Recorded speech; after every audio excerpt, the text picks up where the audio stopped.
नमस्कार विद्यार्थी मित्र आणि मैत्रिणींनो, MPSC गाईड या यूट्यूब चॅनलवर मी अर्जुन आपले स्वागत करतो. मित्रांनो, आज आपण पॉलिटीच्या या लेक्चरमध्ये भारताचं स्वरूप, राज्यनिर्मितीची प्रक्रिया आणि कोणत्या राज्याची कधी स्थापना झाली, त्याचबरोबर आवश्यकतेनुसार परीक्षेच्या दृष्टीने महत्त्वाची माहिती जाणून घेणार आहोत. तर आपल्याला माहीतच आहे की भारत हा राज्यांचा संघ आहे. इंडिया दॅट इज भारत, भारताचे दोन नाव आहेत, इंडिया आणि भारत. संविधानामध्ये ह्या दोन नावांचा उल्लेख आहे. तर इंडिया दॅट इज भारत हा एक राज्यांचा संघ आहे, त्यालाच युनियन ऑफ स्टेट्स म्हणतात. तर याचे दोन अर्थ होतात. पहिला अर्थ असा आहे की संघाचा राज्यांसोबत कोणताही करार झालेला नाही, म्हणजे भारत जो वेगवेगळ्या राज्यांमध्ये डिवाईड झालेला आहे ते संघासोबत कोणताही करार करून त्यांची निर्मिती झालेली नाही, तर ती प्रशासकीय कारणांसाठी म्हणून वेगवेगळ्या राज्यामध्ये भारताचं विभाजन झालेलं आहे. दुसरा अर्थ त्याचा असा होतो की राज्यांना संघापासून फुटून जाण्याचा अधिकार नाही, म्हणजेच कोणताही राज्य स्वतःला भारतापासून वेगळा डिक्लेअर करू शकत नाही किंवा वेगळा देश स्थापन केला असं जाहीर करू शकत नाही. मित्रांनो, इथे मी दोन संज्ञांचा अर्थ स्पष्ट करणार आहे. एक आहे युनियन ऑफ इंडिया आणि दुसरं आहे territory of India. Union of इंडियामध्ये फक्त राज्यांचा सहभाग होतो, म्हणजेच जे राज्य आहेत, उदाहरणार्थ महाराष्ट्र असेल किंवा राजस्थान, MP अशा प्रकारचे, त्यांना युनियन ऑफ इंडिया म्हणतात. म्हणजे युनियन ऑफ इंडियामध्ये फक्त राज्यांचा समावेश होतो. आणि टेरिटरी ऑफ इंडिया ही वरच्या कन्सेप्टपेक्षा खूप मोठी आणि ब्रॉडर कन्सेप्ट आहे. याच्यामध्ये राज्ये, केंद्रशासित प्रदेश तसेच नवीन भूप्रदेश, जे की भारत आवश्यकतेनुसार किंवा एखादा भूप्रदेश कोणत्या देशाकडून जिंकला असेल, तो भूप्रदेश ज्यावेळेस देशाला अटॅच करतो, तर तो संपूर्ण भूभाग हा टेरिटरी ऑफ इंडिया ह्या कन्सेप्टमध्ये येतो. मित्रांनो, ह्या चॅप्टरमध्ये महत्त्वाचे 4 कलम आहेत आणि हा जो चॅप्टर आहे युनियन अँड इट्स टेरिटरी, हा भाग पहिला त्याचबरोबर पहिल्या अनुसूचीमध्ये म्हणजेच शेड्यूल 1मध्ये येतो. 4 महत्त्वाचे कलमे असे आहेत. पहिलं कलम आहे name and territories of the union, म्हणजेच याच्यामध्ये भारताचं नाव त्याचबरोबर राज्यांची नावे यांचा उल्लेख केलेला आहे. आर्टिकल दुसरं आहे admission or establishment of new states, म्हणजेच आजचा जो भारत आहे, जर एखादा नवीन भूप्रदेश भारतामध्ये समाविष्ट करून घ्यायचा असेल, जो मुळात भारताचा भूभाग नव्हता, किंवा एखाद्या देशाबरोबरच्या युद्धामध्ये भारताने त्यांचा भूप्रदेश जिंकला असेल आणि तो भूप्रदेश भारताच्या भूप्रदेशाला अटॅच करायचा असेल, तर त्यासंबंधीची जी काही प्रक्रिया आहे ती कलम 2मध्ये येते. कलम 3 काय म्हणतं? Formation of new states and alteration of areas, boundaries or names of existing states, म्हणजेच सद्यस्थितीला जे राज्य आहेत त्या राज्यांच्या नावात बदल करणे असेल, त्यांचा भूभाग बदलणे असेल, किंवा एखादा भूभाग दुसऱ्या राज्याच्या भूभागामध्ये समाविष्ट करणे असेल, किंवा त्यांच्या राज्यांच्या सीमा बदलणे असेल, एरिया कमी करणे असेल किंवा जास्त करणे असेल, तर ह्यासंबंधीच्या तरतुदींचा समावेश कलम 3मध्ये होतो. कलम 4 असं सांगतं की ह्या संबंधीच्या पहिल्या भागासंबंधीच्या ज्या काही शक्ती आहेत, ज्या काही पॉवर आहेत, त्या संपूर्णतः संसदेकडे असतील. Parliament has power to make laws relating to this part, म्हणजेच ह्या भागाशी संबंधित सर्व प्रक्रियांचा समावेश किंवा त्याची सुरुवात असेल आणि त्यावर निर्णय घेण्याची सगळी प्रक्रिया ही संसदेकडे दिलेली आहे. एक महत्त्वाची नोट मी इथे देतो आहे. इथे आर्टिकल 2A असा उल्लेख केलेला आहे, जो की सिक्कीम ह्या राज्यांशी संबंधित होता. मी याची थोडीशी आपल्याला पार्श्वभूमी सांगू इच्छितो. 1975मध्ये सिक्कीमला पूर्ण राज्याचा दर्जा दिला गेला. मात्र त्याआधी 1947ला ज्यावेळेस भारत स्वतंत्र झाला होता, त्यावेळेस सिक्कीम हा पूर्णतः भारताचा राज्य नव्हता. तर तो एक प्रिन्सली स्टेट होता जो की चोग्याल घराण्याच्या सत्तेखाली होता. मात्र 1947 नंतर भारताला जवळ असल्याकारणाने त्याला भारताने प्रोटेक्टोरेट स्टेट म्हणून दर्जा दिला. म्हणजे भारत त्याचं दळणवळणाशी संबंधित असेल, संरक्षणाशी संबंधित असेल, त्याचबरोबर जे एक्सटर्नल अफेअर्स आहेत सिक्कीमचे तर तो सांभाळायचा. मात्र 1974 सिक्कीमकडूनच भारतामध्ये समावेशासाठी प्रक्रियांची सुरुवात केली गेली आणि त्या अनुषंगाने 35वा घटनादुरुस्ती कायदा भारताच्या संसदेने पारित केला 1974. तो असा होता की सिक्कीमला भारताचा असोसिएट स्टेट म्हणजेच संलग्न राज्य म्हणून दर्जा दिला गेला. पूर्ण राज्याचा दर्जा तेव्हाही दिला गेला नव्हता. याचा अर्थ असा होतो की भारताशी संलग्न सिक्कीम हा भारताशी संलग्न असेल, पूर्ण राज्य नसेल तो. त्यानंतर लागलीच एका वर्षामध्ये म्हणजे 1975ला सिक्कीमच्या जनतेने तिथे रेफरेंडम घेतलं, म्हणजेच सार्वमत घेतलं आणि तिथल्या जनतेने भारताच्या बाजूने कौल दिला की भारतामध्ये आम्हाला सामील व्हायचं आहे. आणि त्यामुळे 36वा घटनादुरुस्ती कायदा 1975 केला गेला आणि सिक्कीमला पूर्ण राज्याचा दर्जा दिला गेला, जो की पुढे भारताचा 22वा राज्य म्हणून ओळखला गेला.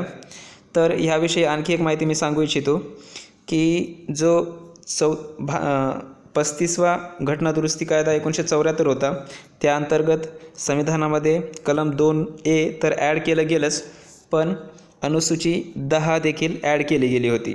ती सिक्कीम आणि सिक्कीमला जे काही अधिकार असतील त्याच्याशी संबंधित होती 35व्या घटनादुरुस्तीनुसार. मात्र पुढील वर्षात 36वी घटनादुरुस्ती 1975 झाली आणि त्यानुसार मग सिक्कीमला पूर्ण राज्याचा दर्जा दिला गेला.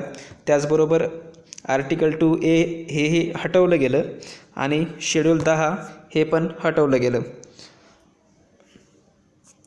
त्यानंतर 1985 मग 52वी घटनादुरुस्ती झाली आणि त्या 10व्या शेड्यूलमध्ये पक्षांतरबंदीचा कायदा ॲड केला गेला, जो की आज आपण पक्षांतरबंदीचा कायदा हा 10वा शेड्यूल या नावाने ओळखतो.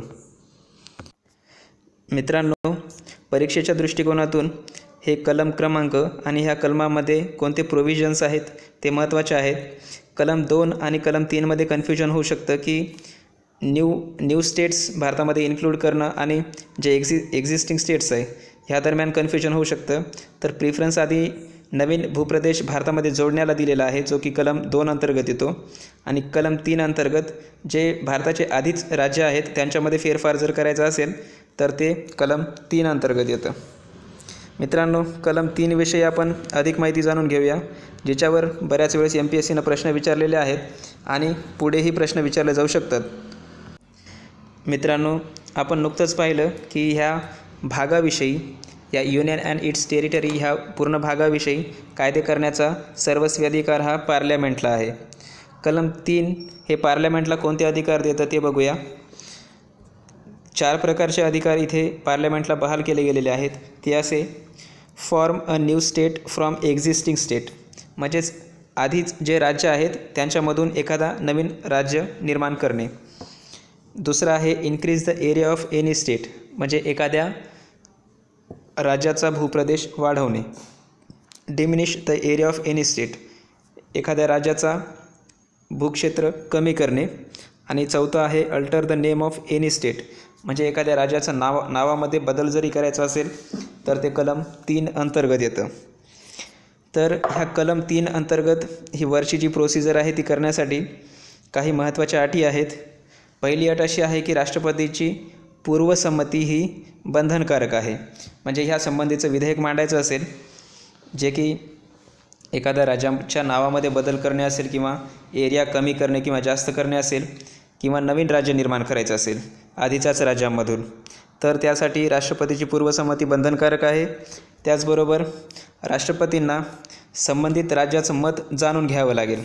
म्हणजे ज्या राज्याविषयी ही पूर्ण काही प्रक्रिया होणार आहे त्या राज्याचं मत, म्हणजेच त्या राज्याच्या विधानसभेचं मत जाणून घेणं गरजेचं आहे.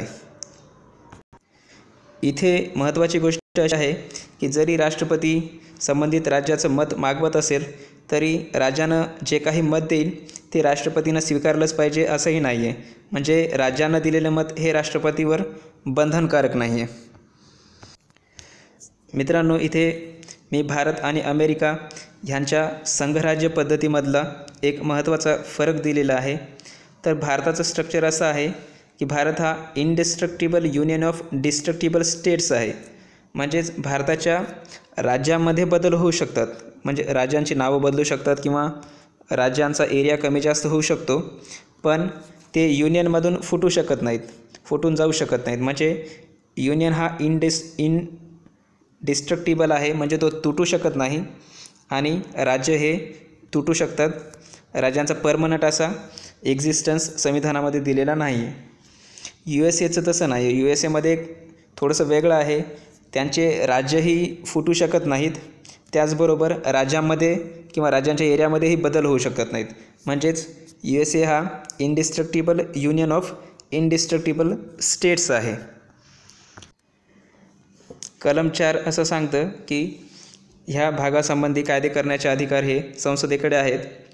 तर ज्यावेळेस काळानुसार प्रश्न असा उद्भवला की राज्यामध्ये बदल करायचा असेल किंवा एखाद्या देशासोबत आपले सीमाविवाद असतील किंवा एखाद्या राज्यासोबत काही आपला भूप्रदेश हा विवादात सापडलेला असेल आणि तो भूप्रदेश त्यांना द्यायचा असेल किंवा त्यांच्याकडून घ्यायचा असेल, त्याच्यासाठी जी काही कायदेशीर प्रक्रिया आहे तिच्यासाठी घटनादुरुस्तीची आवश्यकता आहे का नाही. तर बेरुबारी युनियन हा वेस्ट बेंगालमधला हा एक भूभाग होता जो भारत आणि पाकिस्तानच्या दरम्यान होता, पण तो म्हणजे त्याच्यावर बराच विवाद त्यावेळेस झाला होता 1960च्या दरम्यान. तर ती केस महत्त्वाची आहे, बेरुबारी युनियन केस. त्यामध्ये सुप्रीम कोर्टानं असं सांगितलं होतं की आपल्या देशाचा भूभाग आपल्या देशापासून तोडून दुसऱ्या देशास जर द्यायचा असेल तर त्यासाठी कलम 368 अंतर्गत घटनादुरुस्ती करावी लागेल. म्हणजेच संसदेच्या विशेष बहुमताद्वारे ते विधेयक पास करून घ्यावं लागेल आणि त्याचं नंतर कायद्यात रूपांतर करून घ्यावं लागेल. अशी प्रक्रिया आपण 100वी घटनादुरुस्ती 2015मध्ये केलेली आहे, जी बांगलादेश आणि भारत यांच्याशी संबंधित भूभागावर होती. आणि हा जो बेरुबारी युनियन आहे तो वेस्ट बेंगालमधला भाग होता. तो नंतर घटनादुरुस्तीद्वारे पाकिस्तानला हस्तांतरित केला गेला. सुप्रीम कोर्टाने पुढच्या आपल्या 1969च्या निर्णयामध्ये असं सांगितलं की समजा दोन देशांच्या दरम्यान, भारत आणि त्याच्या संलग्न देशादरम्यान जर सीमाविवाद असेल तर तो सीमाविवाद सॉल्व्ह करण्यासाठी कार्यकारी मंडळाच्या कृतीद्वारे निर्णय घेतला जाऊ शकतो. त्यासाठी घटनादुरुस्ती करायची गरज नाही. म्हणजेच जी आपली एक्झिक्युटिव्ह बॉडी आहे, मंत्रिमंडळ आहे, त्यांच्याद्वारे ही कृती केली जाऊ शकते. मित्रांनो, राज्यांची उत्क्रांती आपण बघूया. मित्रांनो, मागच्या एका व्हिडिओमध्ये ज्यावेळेस आपण पार्ट्स आणि शेड्यूलचा अभ्यास करत होतो त्यामध्ये मी असं सांगितलं होतं की पार्ट 7 हा 7वी घटनादुरुस्ती 1956द्वारे काढला गेला होता. तर तिथे मी पार्ट B स्टेट्स असा उल्लेख केला होता. तर ज्या वेळेस भारत स्वतंत्र झाला 1947ला, तेव्हापासून भारतामध्ये असे आज ज्या प्रकारची राज्य आहेत त्या प्रकारची राज्य तेव्हा नव्हती. तर ती 4 भागामध्ये विभागली गेली होती. 4 प्रकारची राज्ये म्हणजे वर्गीकरण केलं गेलं होतं. त्यांचं वर्गीकरण हे मी इथे दिलेलं आहे 1950नुसार, म्हणजे जेव्हापासून भारताची घटना अंमलात आली. कारण 1947 ते 50च्या दरम्यानचा कालखंड हा राज्यांना जोडण्यामध्येच गेला होता. त्याच्यातला बराच कालावधी हा राज्यांना जोडण्यामध्येच गेला होता. तर त्यावेळेसचं राज्यांचं वर्गीकरण हे असं आहे. पार्ट A स्टेट्समध्ये जवळपास 9 राज्यांचा समावेश होता. भूप्रदेश म्हणता येईल, कारण यांना पूर्ण राज्य अशा प्रकारचं असं काही त्यावेळेस ओळख नव्हती. तर part A states, part B states, part C states आणि part D states. Part A मध्ये 9 राज्ये होती, पार्ट B मध्ये 9 होती, पार्ट C मध्ये 10 आणि पार्ट D मध्ये फक्त एकच, जे की अंदमान आणि निकोबार होतं.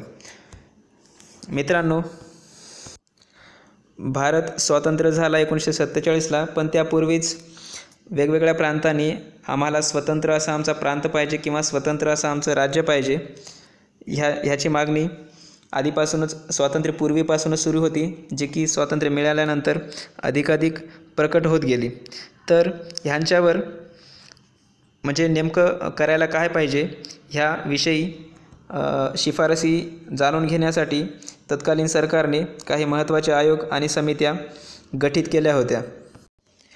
त्यापैकी पहिलं आहे धर कमिशन, धर आयोग. S.K. धर यांच्या अध्यक्षतेखाली हा आयोग गठीत केला होता, जो जून 1948मध्ये त्याची स्थापना केली गेली होती. तर यांच्यासमोर टास्क असा होता की राज्यनिर्मिती करायची आहे, पण भाषिक तत्त्वावर करावी का? म्हणजे एखाद्या पर्टिक्युलर रिजनमध्ये ठराविक लोकसंख्येचे भाषा बोलणारे लोक राहतात, तर फक्त त्यांच्यापुरतंच राज्यांची निर्मिती करायला पाहिजे का? तर ह्या समितीने आपला अहवाल डिसेंबर 1948मध्ये दिला. त्याच्यामध्ये त्यांनी काही शिफारसी केल्या होत्या. तर महत्त्वाची शिफारस अशी होती की त्यांनी भाषिक तत्त्व नाकारलं होतं. म्हणजे एखाद्या देशाची जर स्थापना करायची असेल तर भाषेच्या तत्त्वावर राज्याची स्थापना करायची असेल तर भाषेच्या तत्त्वावर ते राज्य स्थापने हे योग्य ठरणार नाही, असं या आयोगाने सांगितलं. मात्र जर प्रशासकीय गरज असेल तर त्या प्रशासकीय आधारावर राज्य निर्माण करता येऊ शकतं, असं या आयोगानं सांगितलं होतं. मात्र ह्या आयोगाच्या शिफारशीमुळे नाही लोकांचं समाधान झालं आणि नाही तत्कालीन सरकारचं समाधान झालं. आणि मग तत्कालीन गव्हर्मेंटने दुसरी समिती आयोजित केली, जी की JVP समिती होती. या समितीमध्ये 3 सदस्य होते: जवाहरलाल नेहरू, वल्लभभाई पटेल आणि पट्टाभी सीतारामय्या. त्यांच्या नावाच्या इनिशियल्सवरून त्या समितीला JVP समिती म्हणून ओळखली जाते, जिची स्थापना 1948मध्ये झाली डिसेंबरमध्ये, आणि एप्रिल 1949मध्ये समितीने आपला अहवाल सादर केला. ह्या समितीने देखील भाषिक तत्त्वावर किंवा भाषिक आधारावर राज्यनिर्मितीस स्पष्टपणे नकार दिला होता. मात्र लोकांमध्ये राज्याच्या मागणीसाठी आंदोलन वाढतच गेलं आणि बऱ्याच मोठ्या प्रमाणात देशामध्ये हिंसाचारही होऊ लागला. त्यात महत्त्वाचं असं राज्य होतं जो आजचा आंध्र प्रदेश आहे, तो भाग. तिथे स्वतंत्र वेगळ्या राज्याची अशी निर्मिती व्हावी म्हणून जनआंदोलन पेटलं आणि पोट्टी श्रीरामुलू नावाचे व्यक्ती, जे की गांधीवादी होते तत्कालीन आंध्र प्रांतामधले, तर ते उपोषणाला बसले आणि जवळपास 56 दिवसांच्या उपोषणानंतर त्यांचा मृत्यू झाला. आणि त्यांच्या मृत्यूने तो पूर्ण भूभागच जनआंदोलनाने पेटून उठला आणि सरकार मजबूर झालं आंध्र राज्य हा वेगळा म्हणून निर्माण करण्यासाठी. तर आंध्र राज्य हा तत्कालीन मद्रास प्रांतातून वेगळा केला गेला, ज्याची स्थापना ऑक्टोबर 1953मध्ये झाली, जो पहिला वेगळा राज्य म्हणूनही ओळखला जातो. त्यानंतर मात्र सरकारला ह्या विषयावर गंभीरपणे विचार करावा लागला. त्यासाठी 1953मध्ये एक आयोग स्थापन केला गेला. त्यालाच राज्य पुनर्रचना आयोग असेही म्हणतात. त्याचे 3 सदस्य होते, एक अध्यक्ष आणि 2 सदस्य. अध्यक्ष होते फजल अली आणि सदस्य होते KM पन्नीकर आणि HN कुंझरू. ह्या आयोगाला पाक आयोग असेही म्हणतात. ह्या सदस्य आणि अध्यक्षांच्या नावाच्या इनिशियल्सवरून ह्या आयोगाला पाक आयोग म्हणूनही ओळखलं जातं. तर ह्या आयोगाने एक राज्य एक भाषा हे तत्त्व अस्वीकार केलं. मात्र राज्यनिर्मिती करायची असेल तर भाषा हे तत्त्व असू शकतं, ही गोष्ट ह्या आयोगाने मान्य केली, जी की एक महत्त्वाची शिफारस आहे. त्याचबरोबर ह्या आयोगाने 4 स्तरावरील राज्यांचं जे वर्गीकरण होतं, जे आपण नुकतंच पाहिलं पार्ट ABCD प्रकारचं, तर ते बरखास्त करण्याची शिफारस केली. आणि ह्या आयोगाने 16 राज्ये आणि 3 केंद्रशासित प्रदेश असावे म्हणूनही शिफारस केली. ह्या आयोगाच्या जवळपास सर्वच शिफारशी सरकारने स्वीकारल्या आणि त्याचा परिणाम म्हणजे 1956ला स्टेट रिऑर्गनायझेशन ॲक्ट हा कायदा संसदेने पारित केला. त्याचबरोबर 1956लाच तेव्हाच 7वी घटना दुरुस्ती ही अंमलात आणली गेली आणि ह्या कायद्यानुसार SRA म्हणजे स्टेट रिऑर्गनायझेशन ॲक्टनुसार 14 राज्ये आणि 6 केंद्रशासित प्रदेश निर्माण केले गेले. ह्या सहा केंद्रशासित प्रदेश आणि 14 राज्यांची नावे मी इथे दिलेली आहेत. त्यामध्ये राज्य म्हणून पुढील राज्यांचा समावेश होतो: आंध्र प्रदेश, आसाम, बिहार, बॉम्बे, जम्मू काश्मीर, केरला, मध्य प्रदेश, मद्रास, मैसूर, ओरिसा, पंजाब, राजस्थान, उत्तर प्रदेश आणि पश्चिम बंगाल.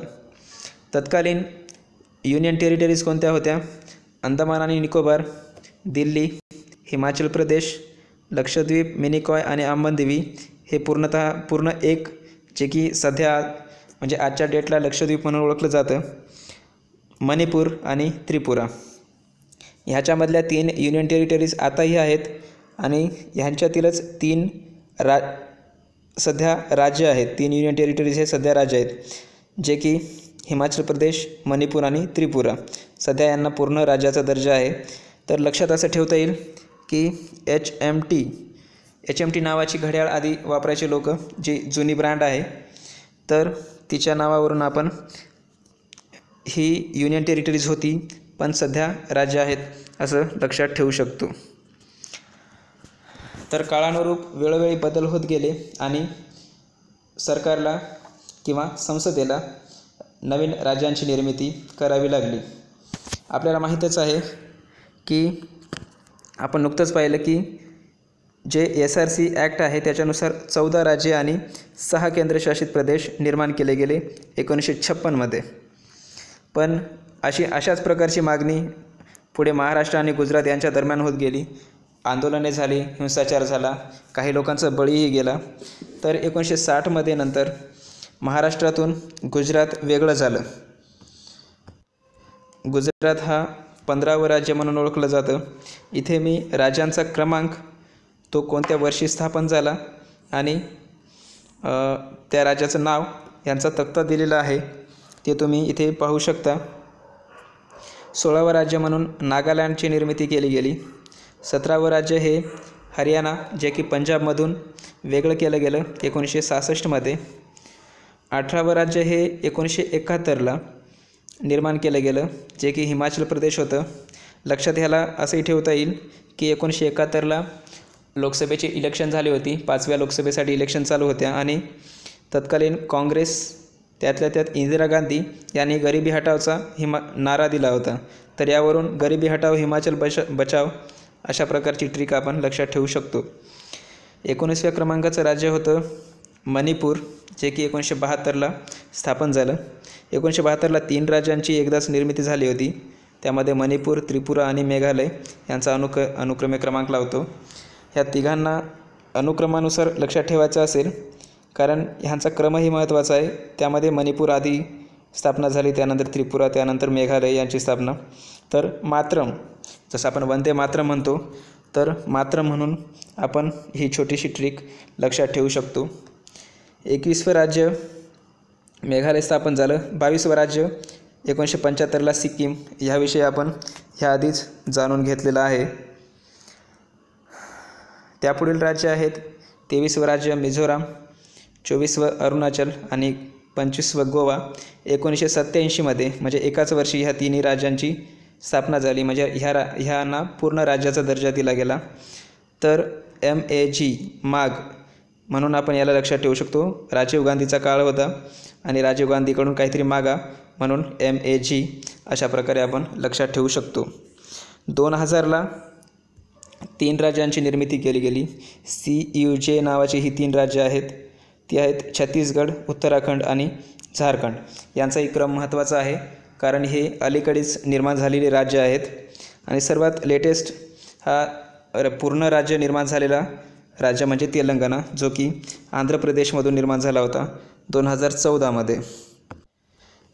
मित्रांनो, भारताची सद्यस्थिती काय आहे हे आपण बघणार आहोत.